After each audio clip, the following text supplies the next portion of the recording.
उन्होंने जिस तरह से हमेशा ही आचरण किया है और चुनाव जीतने का हथियार बनाया, हम इसके खिलाफ जो वर्षों से लड़ाई लड़ रहे थे, आज उनका चेहरा एक बार फिर दुनिया के सामने बेनकाब हुआ है। हमने देखा कि अभी हाल ही में कांग्रेस पार्टी के घोषणा पत्र में जिस तरह से आर्थिक और संपत्ति के सर्वेक्षण के बारे में चर्चा की गई और घोषणा पत्र में ये लिखा गया है कि कांग्रेस की सरकार बनने पर हम socio economic and caste census करवाएंगे। और इसी के कंटिन्यूएशन में सैम पित्रोदा साहब जो गांधी परिवार के और विशेष रूप से वर्तमान में राहुल और सोनिया जी के, राहुल जी और सोनिया जी दोनों के एडवाइजर हैं और दोनों ही केवल और केवल उन्हीं की बात मानते हैं। उन्होंने अपना वक्तव्य देते हुए कहा कि अमेरिका में जिस तरह की व्यवस्था है कि जो पैतृक संपत्ति है, व्यक्ति जो अर्जित करता है, मरणोपरांत उसकी संपत्ति का हिस्सा 55% देश के लोगों में बांट दिया जाना चाहिए। 45% हिस्से पर ही केवल उसके परिवारजनों का अधिकार है। यदि आपके पास में शहर और आपके गांव में 2 मकान है तो ये तय मानिए कि उनके इस फॉर्मूलाए पर जब आपके दिन अशेष हो जाएंगे, उस दिन आपके पुत्र और आपके परिजन केवल एक ही मकान पर अपना क्लेम कर सकेंगे, शेष एक मकान उन्हें दूसरों के लिए छोड़ना पड़ेगा। जो संपत्ति है, गरीब व्यक्ति की संपत्ति का आधा हिस्सा, हर एक व्यक्ति की संपत्ति का आधा हिस्सा जो है वो मृत्युपरांत देश के बीच में बांट दिया जाना चाहिए। अब इसे आप 2006 के मनमोहन सिंह जी के बयान के साथ जोड़ करके देखिए, जो ऐसे संपत्ति एकत्रित होगी उसके ऊपर जो है पहला अधिकार देश के अल्पसंख्यकों के साथ में होगा। और इसी के साथ में, इसी के कालानुक्रम में आप कांग्रेस पार्टी का ये स्टैंड कि वो एनआरसी के खिलाफ है और एनआरसी के खिलाफ होकर के ऐसे सारे घुसपैठिए जो अवैध रूप से भारत में आए और भारत के संविधान, भारत के संसाधनों पर, चाहे वो फिजिकल इंफ्रास्ट्रक्चर हो या भारत की अर्थव्यवस्था हो, उसके ऊपर बोझ बने हुए उन लोगों का समर्थन कांग्रेस हमेशा करती रही है। अब ऐसे घुसपैठियों के बीच में भी को भारत के सामान्य लोगों की संपत्ति को बांटा जाएगा, ये निश्चित रूप से जो है ये दुर्भाग्यपूर्ण भी है और कांग्रेस के चेहरे को बेनकाब करती है। 1960 और 70 के दशक के बीच में भी कानून पास करके कांग्रेस पार्टी ने भारतीयों को इस बात के लिए विवश किया था कि वो अपने कमाई का एक हिस्सा सरकार के पास जमा कराएं और उसको लेकर के अनेक लोगों को बाध्य भी किया गया था।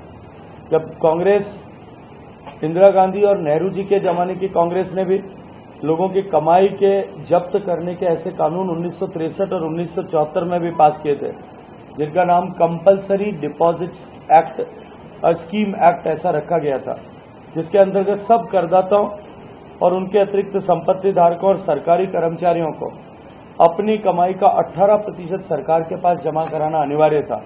और जमा करने के ये धनराशि जो है, ये जमा होने के बाद 3 से 5 वर्ष तक का उसका लॉक इन पीरियड था, वो सरकार के पास रखना लाजमी था। उसके बाद में जो है ही वो संपत्ति वापस अपने जो मूल जमाकर्ता को मिल सकती थी।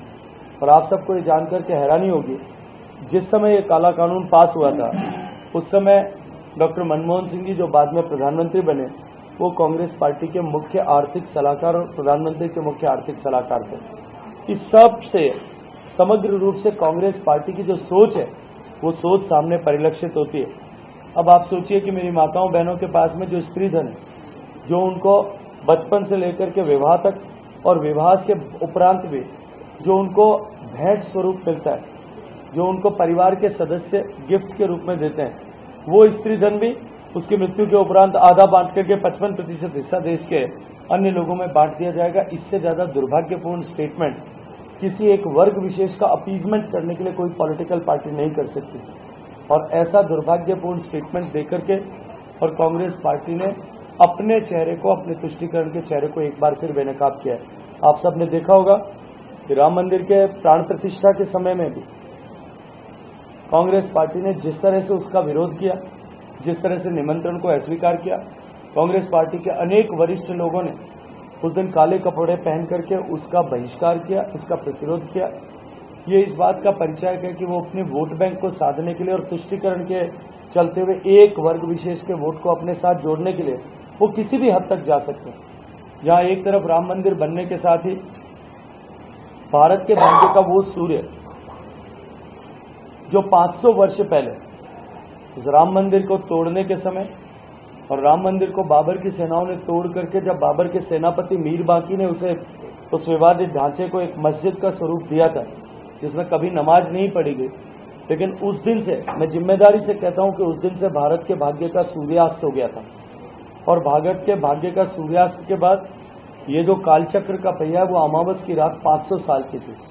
भारत के निवासियों ने, भारत के रणबांकुरों ने अपने शीश दान देकर के 3 लाख लोगों ने कुर्बानी करके उस अग्नि को प्रज्वलित रखा था। भारत की माताओं बहनों ने भी इस 500 साल के कालखंड में अपने सुहाग खो करके अपने भाइयों को, अपने बेटों को इस देश की बलिवेदी और सनातन की बलिवेदी पर कुर्बान करते हुए, अपने प्राणों का उत्सर्ग करते हुए, अनेक उदाहरण ऐसे देते हुए भी उन्होंने इस अग्नि को मंद नहीं पड़ने दिया।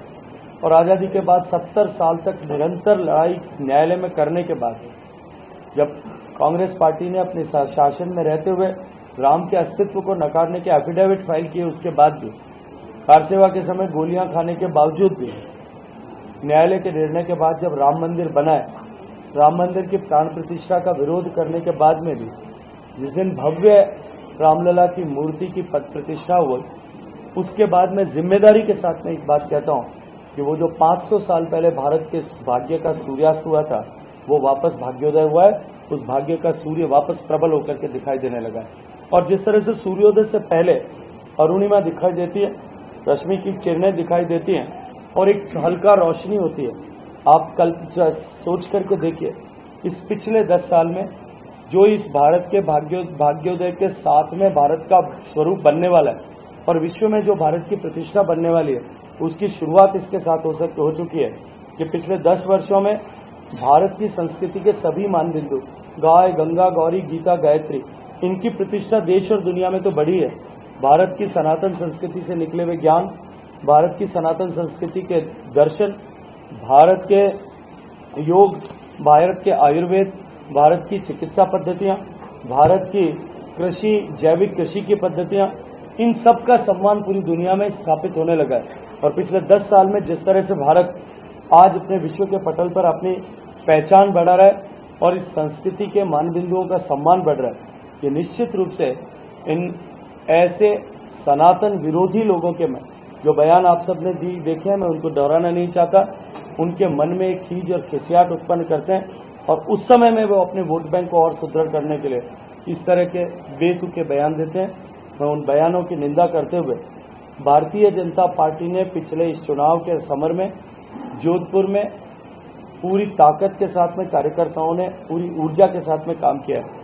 आप सब ने देखा कि जिस तरह से हर बूथ पर भारतीय जनता पार्टी की बैठकें हुई, शक्ति केंद्र स्तर पर बैठ करके हमने चुनाव की रणनीति को बनाया।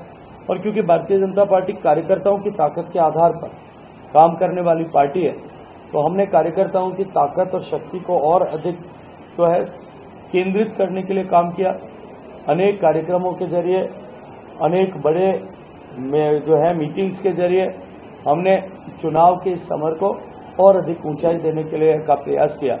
आज जब हम चुनाव के प्रचार के अंतिम पड़ाव पर पहुंचे हैं, मैं विश्वास के साथ में एक बात कह सकता हूं, एक बड़े अंतर के साथ में भारतीय जनता पार्टी का कमल जोधपुर से खिलेगा। राजस्थान की 25 सीटें एक बार हम फिर जीतेंगे और देश में जो लक्ष्य हमने लिया है उस लक्ष्यांक को छूते हुए एक बड़ी सशक्त सरकार, इस देश को विकसित बनाने के लिए हम सशक्त सरकार को बनाने में सफल होंगे। नरेंद्र मोदी जी के नेतृत्व में ये विकसित भारत का संकल्प पूरा होगा। इस अपेक्षा के साथ में आप सबका हृदयपूर्वक धन्यवाद। सैम पित्रोदा का ये जो बयान आया है, शिकागो से आया है, आपको क्या लगता है विदेशी मानसिकता और उसके लिए व्यक्तिगत तौर पर क्या कहेंगे? ये विदेशी मानसिकता नहीं, ये कांग्रेस की मानसिकता का ही एक हिस्सा है और कांग्रेस की मानसिकता आज संपूर्णता के साथ में जो है लोगों के सामने स्पष्ट हुई है। जब देश के लोगों को यह जानकारी हुई है कि मनमोहन सिंह जी से लेकर के राहुल गांधी जी तक जो बार बार ये बयान देते हैं, राहुल गांधी जी ने अभी हाल ही में 2 बार इस तरह के बयान दिए पिछले दिनों में, एक कांग्रेस की रैली में नागपुर में और दूसरा मुंबई में बोलते हुए इस तरह का बयान दिया था कि जो है हम कास्ट और इकोनॉमिक सोशियो इकोनॉमिक सेंसस करा करके उसका रैशनलाइजेशन करेंगे। उन्होंने कहा कि जो है मुस्लिमों को मैक्सिमम अल्पसंख्यकों को बैंक से लोन मिले इसको सुनिश्चित करेंगे। तो जो ये सारे बयानों को आप डॉट्स को कनेक्ट करके देखिए, ये कांग्रेस की असली मानसिकता अब देश के सामने बेनकाब। चुनाव के समय ऐसे बयान को किस संदर्भ में? क्योंकि अपने वोटों का तुष्टीकरण करने के लिए जो लोग राम मंदिर का निमंत्रण अस्वीकार कर देते हैं, अपने वोटों को कंसोलिडेट करने के लिए जो लोग संसद के नए भवन जो भविष्य के भारत की एक प्रतिकृति था, छवि थी, उसके लोकार्पण के अवसर को भी इसी तरह के विवादास्पद बयान देकर के उसका बहिष्कार करते हैं। सेंगोल रखने की परंपरा जो आदिकाल से हमारे देश में चल रही थी और आज़ादी के समय में भी जिस परंपरा का पालन किया गया था, उसका पुनर्स्थापन करने का भी बहिष्कार करते हैं, निंदा करते हैं। देश के वैज्ञानिक जब कोई उपलब्धि हासिल करते हैं, देश के लिए कोरोना का टीका बनाते हैं और देश में पहली बार कोई टीका इफेक्टिव बनता है, उसका भी बहिष्कार करते हैं, निंदा करके उनका अपमान करने का काम करते हैं। देश की सेनाएं जब अपने शौर्य और साहस का प्रदर्शन करते हुए सर्जिकल और एयर स्ट्राइक करती है, तो उसके भी जो है संशय के बादल उसके ऊपर खड़े करके देश के सैनिकों का अपमान करते हैं। ये कांग्रेस पार्टी अपने वोटों के तुष्टीकरण के लिए ऐसे हर एक अवसर जिस पर देश गर्व कर सके, देश सम्मान कर पा सके, देश गौरव की अनुभूति कर सके, उस समय में देश को नीचा दिखाने का काम करते हैं। जब देश कठिनाई के दौर से गुजरता है, तब वो विदेशी ताकतों के साथ में जाकर के बातचीत करते हैं, उनके साथ जाकर के मेमोरेंडम ऑफ अंडरस्टैंडिंग साइन करते हैं। तो ये उनकी मानसिकता का पूर्ण परिचय है। प्रियंका गांधी कहती है 55 साल में कभी हमने किसी का सोना नहीं लिया, अब हम सोना क्यों लेंगे? पीएम के बयान पीएम ने कहा था, मंगलसूत्र वाली बात कहा कि 55 साल में हमने किसी का सोना नहीं लिया, सत्ता में रहे, अब हम किसी का सोना क्यों लेंगे? तो फिर ये उनकी मानसिकता, उन्हीं के लोगों ने स्टेटमेंट किया है कि इस तरह की व्यवस्था देश में होनी चाहिए। राहुल गांधी जी भी उसी तरह की बात उससे पहले कह चुके हैं। मनमोहन सिंह जी ने भी ये बात कही है। मैं आपसे एक बात पूछना चाहता हूँ, आज कांग्रेस पार्टी ये सफाई देती हुई दिखाई दे रही है कि ये उनके व्यक्तिगत बयान है।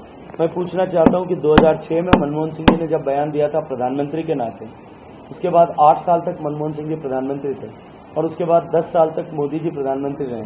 इस 18 साल में कितनी बार एआईसीसी की मीटिंग्स हुई होंगी, कितनी बार उनके कोर ग्रुप की मीटिंग हुई थी? क्यों कर उन्होंने निंदा प्रस्ताव पारित नहीं किया? क्यों कर उन्होंने तब नहीं कहा कि ये हमारा आधिकारिक स्टेटमेंट नहीं है? राहुल गांधी जी ने जो चुनावी सभाओं में जो बात कही सोशियो इकोनॉमिक सर्वे, और उसके बाद में अपीजमेंट के लिए जो उनको पहला अधिकार उनको देने की बात जो कही, उसके ऊपर अगर कांग्रेस पार्टी का ये स्टैंड नहीं था, राहुल गांधी जी का व्यक्तिगत स्टैंड था, तो क्यों कर उसके बाद के में आपने उसका खंडन नहीं किया? आज जब जनता का आक्रोश और प्रतिरोध आपको दिखाई दे रहा है, तब आप खिसियाट दिखाते हुए इसको व्यक्तिगत बयान ठहराने की कोशिश कर रहे हैं। पब्लिक सब जानती है और सब पहचानती है। बयान था मनमोहन सिंह जी का, आज बीजेपी को उठाने की जरूरत कहाँ पड़ी है? क्या कमजोर अब समझ रही है बीजेपी अपने को? जो स्नातक, क्योंकि संगीता जी, मैं आपको जिम्मेदारी के साथ में कहता हूँ कि मनमोहन सिंह जी के इस बयान को लेकर के भारतीय जनता पार्टी ने हमेशा ही बहुत प्रखरता के साथ आवाज उठाई है।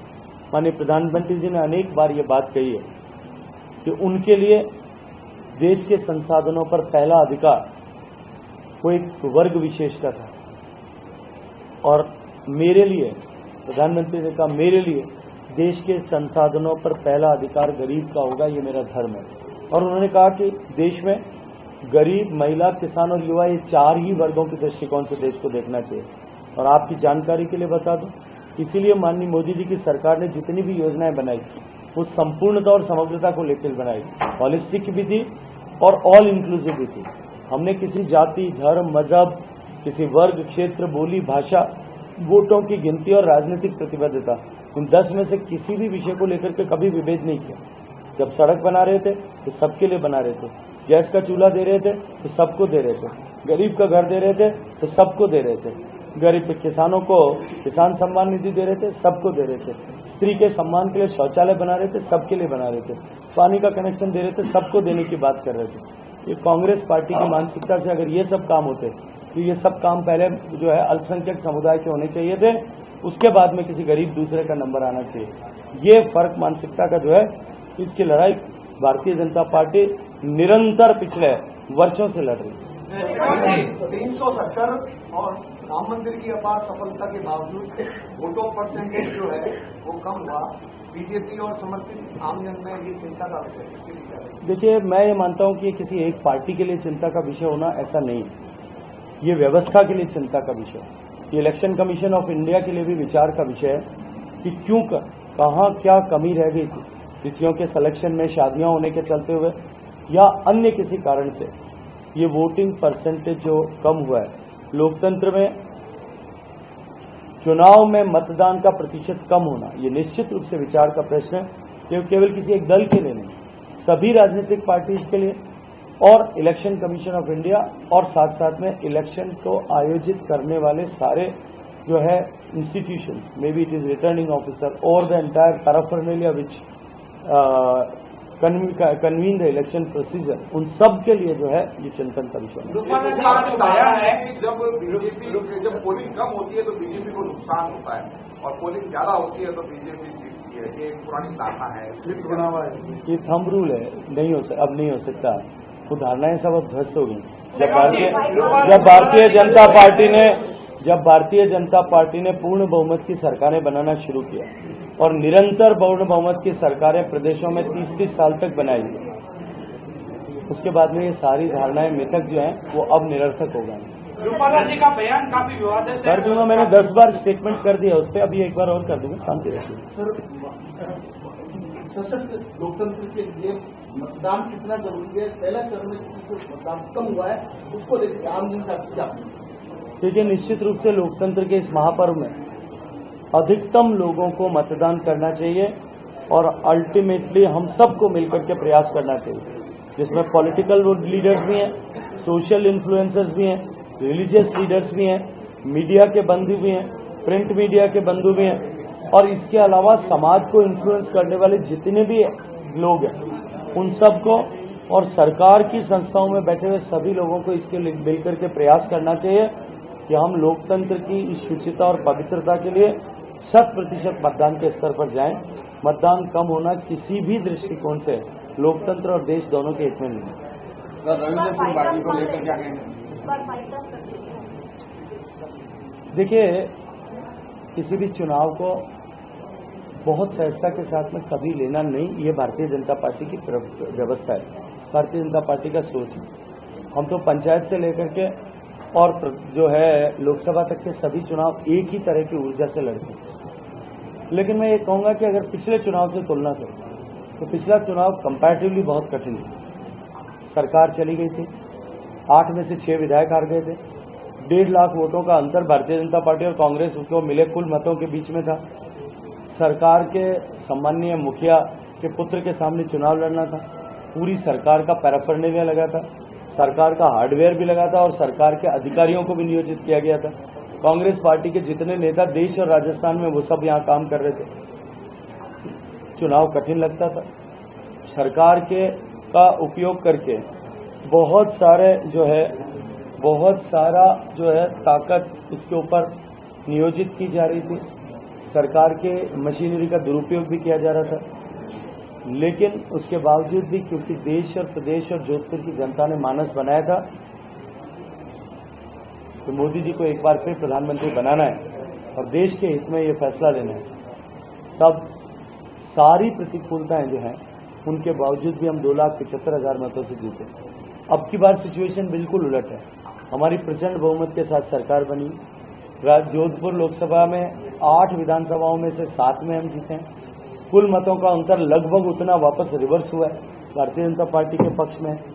और माननीय मोदी जी की सरकार और मोदी जी के कामकाज और देश विकसित हो सकता है, इस विश्वास की जो स्थापना देशवासियों में हुई है, इसकी आधारशिला रखने के लिए लोग एक बार फिर मोदी को प्रधानमंत्री बनाने का मानस बना चुके हैं। और ऐसे में मुझे पिछले बार के कंपैरिजन में अभी बहुत अनुकूलता दिखाई देती है। जब 2014 का चुनाव था संगीता जी, तब भी देश भर के मीडिया के लोग इसी तरह की बात करते थे कि कोई लहर नहीं है। मैं आपको याद दिला दूं, जब 272 का नारा दिया था, 272 के पार, और वसुंधरा जी ने जब राजस्थान की 25 सीटों की जीत के बारे में चर्चा की थी, मैं जब चुनाव लड़ रहा था तो आप ही सभी मित्र मुझे कहते थे कि ये नहीं हो सकता। जिस दिन परिणाम आने वाले थे उस चुनाव के, उस दिन भी मुझे अक्षर से याद है कि टीवी स्क्रीन पे आपके बड़े ख्यातनाम देश भर के चैनल जो हैं वो ये दिखा रहे थे कि राजस्थान में 13 सीटें बीजेपी को मिल रही हैं और 12 कांग्रेस को मिल रही हैं, और जो 12 कांग्रेस को मिल रही थी उसमें जोधपुर भी थी, जबकि कुछ घंटे बाद में हम 4,21,000 मतों के अंतर से जीते। जब 2019 का चुनाव आया तब भी इसी तरह के कयास आपके सभी परिजन लगा रहे थे, आपकी फ्रेटर्निटी के लोग भी लगा रहे थे, दूसरे लोग भी कहते थे कि सरकार एंटी इनकम्बेंसी को फेस कर रही है और अब की बार पिछले बार जैसा जादू नहीं चलेगा। लेकिन जब परिणाम आया तब एक बार फिर उसी तरह का परिणाम आया जिसने देश को चौंकाया। हम तो कॉन्फिडेंट थे अब की बार भी ऐसा ही होगा। जाति आधार पर जो मतगणना आपने वसुंधरा जी को याद किया, इस चुनाव में कहीं पे भी वसुंधरा जी चुनाव प्रचार में कहीं नजर नहीं आ रही है, क्या कारण मानते हैं? एक बार मुझे लगता है कि आपको वसुंधरा जी का हैंडल उठा करके देखना चाहिए। एक भी दिन ऐसा नहीं होगा जिस दिन वसुंधरा जी घर में बैठी हो वो निरंतर प्रचार करेंगे। प्रदेश के दूसरे हिस्सों में कहीं नजर नहीं आ रही है। देखिए पार्टी और पार्टी के वरिष्ठ नेता तो दोनों तय करते हैं कि उनको किसको कहाँ कहाँ उपयोगिता हो सकती है। जहाँ पार्टी जिसकी उपयोगिता समझती है वहाँ भेजती है। मुझे कहा गया तुमको बाहर जाना है, मैं बाहर जा रहा हूँ। कल आज मुझे सूचना मिली है कि 26 तारीख को तुम्हारा मतदान समाप्त होगा और 27 तारीख को तुमसे अपेक्षा है कि तुम पंजाब में सुबह जाकर के चुनाव की कमान के प्रचार की कमान संभालोगे, जो 1 महीने बाद होने वाले हैं। तो पार्टी का निर्देश है, जहाँ आदेश करेगी पार्टी वहाँ जाकर के काम करेंगे। अभी तो चुनाव समाप्त नहीं हुआ। जोधपुर का चुनाव मेरे लिए प्राथमिकता भी थी, मेरे लिए कर्तव्य था, इसलिए हम यहाँ थे। अब आगे के चरणों में अभी 7 चरण में से 5 चरण बाकी हैं। हम सब आपको देश में कहीं न कहीं प्रचार करते हुए दिखेंगे। इसके बाद आप जो है वो राजस्थान में नहीं बाहर घूमते हुए मिलेंगे। पार्टी का दायित्व है। हमला किया गया है और चुनाव आयोग ने इसके ऊपर संज्ञान भी लिया है। देखिए, जब लोगों के पास में मुद्दे नहीं होते तब वो झूठ के सहारा लेते हैं। पहला झूठ का सहारा लिया गया कि एमपी लेड 40% खर्च नहीं है। जब उस पर बात नहीं बनी तो दूसरे झूठ का सहारा लिया कि जोधपुर में एक भी काम नहीं हुआ। जब उस पर बात नहीं बनी तब ऐसे विषय जो बुझे हुए कारतूस हैं, जिनको चलाने की माननीय मुख्यमंत्री अशोक गहलोत साहब ने 5 साल तक कोशिश की थी और चला नहीं पाए। 5 साल तक निरंतर सरकारी मशीनरी का दुरुपयोग करने के बावजूद भी, सरकार के धन संसाधन का दुरुपयोग करने के बावजूद भी मेरे खिलाफ किसी भी तरह की कोई भी विषय को सिद्ध करने का उनको अवसर नहीं मिला। मैंने कोई पाप नहीं किया था, इसलिए मैं बेखौफ होकर के उस अग्नि परीक्षा में से जो है आराम से निकला। और जो मेरे ऊपर दोषारोपण कर रहे थे वो आज खुद ही कहते हैं कि मैं 12 एक्यूज की तरह कटघरे में खड़ा होकर के पेशी अटेंड कर चुका हूं। और जब वो कर चुके हैं, उन्होंने प्रयास किया, उसके बाद भी कुछ नहीं हुआ। तो ये अनर्गल बातें करने वाले लोगों पर जोधपुर की जनता जानती पहचानती है। लोकेश शर्मा आज किसी करके उसका खुलासा करने वाले हैं। देखिए, लोकेश शर्मा खुलासा कर रहे हैं, पहले भी उन्होंने किया है। BL सोनी जो तत्कालीन जो ACB चीफ थे, SOG SCB चीफ थे, वो आधिकारिक रूप से बयान देकर के ये बात कह चुके हैं, मीडिया के सामने कह चुके हैं कि जब रीट और नकल माफिया पे अंकुश लगाने पर चर्चा होने के लिए हाई लेवल मीटिंग होती थी तो मुख्यमंत्री एक केंद्रीय मंत्री को फंसाने की ही चिंता करते थे, उसके अतिरिक्त किसी विषय पर चर्चा नहीं करते थे। तो ये मानसिकता आपके सामने कि जब आप प्रत्यक्ष युद्ध में परास्त न कर सको तो आप इस तरह से छद्म युद्ध किसी के छवि को मलिन करने के लिए करो। लेकिन फिर कहूँगा कि जनता है कि सब जानती है। सर, प्रियंका गांधी ने हाल ही में एक बयान दिया है जिसको उन्होंने कहा कि बीजेपी के लिए ये इलेक्शन जो है वो ठीक नहीं चल, इसलिए इस तरह के बयानों को वो बार बार और उनके बीजेपी के तमाम नेता, बड़े नेता दोहरा रहे हैं। वो 10 साल में बता रहे हैं जनता के लिए क्या किया। 4 करोड़ गरीबों का घर बने, उसको वो जनता के लिए किया हुआ मानते हैं कि नहीं? 4 करोड़ गरीबों के घर में बिजली पहुंचे जो अंधेरे में रहते 55 साल तक उनकी सरकारें रहने के बावजूद भी, वो जनता के लिए किया हुआ काम है कि नहीं? 11 करोड़ माताओं बहनों को धुएं से मुक्ति मिली, वो जनता के लिए किया हुआ काम है कि नहीं? 12 करोड़ माताओं बहनों को जो नित्य प्रतिदिन अपनी गरिमा के साथ समझौता करना पड़ता था, उनके 3 पीढ़ी के शासन होने के बावजूद भी 55 साल तक सत्ता में रहने के बावजूद भी वो गरीबों के कल्याण के लिए किया हुआ काम है कि नहीं? 40-45 करोड़ गरीबों का बैंक खाता खुल करके उसमें 24 लाख करोड़ रुपए प्रत्यक्ष पहुंचा, ये गरीबों के लिए किया हुआ काम है कि नहीं? ये चांदी का चम्मच मुंह में लेकर के पैदा हुए लोगों को जब उनके लिए कोई काम होता है तभी वो किया हुआ जनता के लिए काम दिखता है। जब उनकी संपदा बढ़ती है तभी वो जनता के घर में हुआ काम मानते हैं। और जहां तक उनका बयान कि सब कुछ ठीक नहीं चल रहा है, याद दिला दूं, उत्तर प्रदेश विधानसभा चुनाव में जब वो प्रभारी थी तब भी उन्होंने यही बयान दिया। कितने विधायक जीते थे एक बार उसको टैली देख लें, उसके बाद अब उनके बयान की हकीकत सामने आ जाएगी। आप कांग्रेस पार्टी का ये स्टैंड कि वो एनआरसी के खिलाफ है और एनआरसी के खिलाफ होकर के ऐसे सारे घुसपैठिए जो अवैध रूप से भारत में आए और भारत के संविधान, भारत के संसाधनों पर, चाहे वो फिजिकल इंफ्रास्ट्रक्चर हो या भारत की अर्थव्यवस्था हो, उसके ऊपर बोझ बने हुए उन लोगों का समर्थन कांग्रेस हमेशा करती रही है। अब ऐसे घुसपैठियों के बीच में भी वो भारत के सामान्य लोगों की संपत्ति को बांटा जाएगा, ये निश्चित रूप से जो है ये दुर्भाग्यपूर्ण भी है और कांग्रेस के चेहरे को बेनकाब करती है। 1960 और 70 के दशक के बीच में भी कानून पास करके कांग्रेस पार्टी ने भारतीयों को इस बात के लिए विवश किया था कि वो अपने कमाई का एक हिस्सा सरकार के पास जमा कराएं और उसको लेकर के अनेक लोगों को बाध्य भी किया गया था। जब कांग्रेस, इंदिरा गांधी और नेहरू जी के जमाने की कांग्रेस ने भी लोगों की कमाई के जब्त करने के ऐसे कानून 1963 और 1974 में भी पास किए थे, जिनका नाम compulsory deposits act, scheme act ऐसा रखा गया था, जिसके अंतर्गत सब करदाताओं और उनके अतिरिक्त संपत्ति धारकों और सरकारी कर्मचारियों को अपनी कमाई का 18% सरकार के पास जमा कराना अनिवार्य था। और जमा करने के ये धनराशि जो है, ये जमा होने के बाद 3 से 5 वर्ष तक का उसका लॉक इन पीरियड था, वो सरकार के पास रखना लाजमी था। उसके बाद में जो है ही वो संपत्ति वापस अपने जो मूल जमाकर्ता को मिल सकती थी। और आप सबको ये जानकर के हैरानी होगी, जिस समय ये काला कानून पास हुआ था उस समय डॉक्टर मनमोहन सिंह जी जो बाद में प्रधानमंत्री बने, वो कांग्रेस पार्टी के मुख्य आर्थिक सलाहकार और प्रधानमंत्री के मुख्य आर्थिक सलाहकार थे। इस सब से समग्र रूप से कांग्रेस पार्टी की जो सोच है वो सोच सामने परिलक्षित होती है। अब आप सोचिए कि मेरी माताओं बहनों के पास में जो स्त्री धन, जो उनको बचपन से लेकर के विवाह तक और विवाह के उपरांत भी जो उनको भेंट स्वरूप मिलता है, जो उनको परिवार के सदस्य गिफ्ट के रूप में देते हैं, वो स्त्री धन भी उसकी मृत्यु के उपरांत आधा बांट करके 55%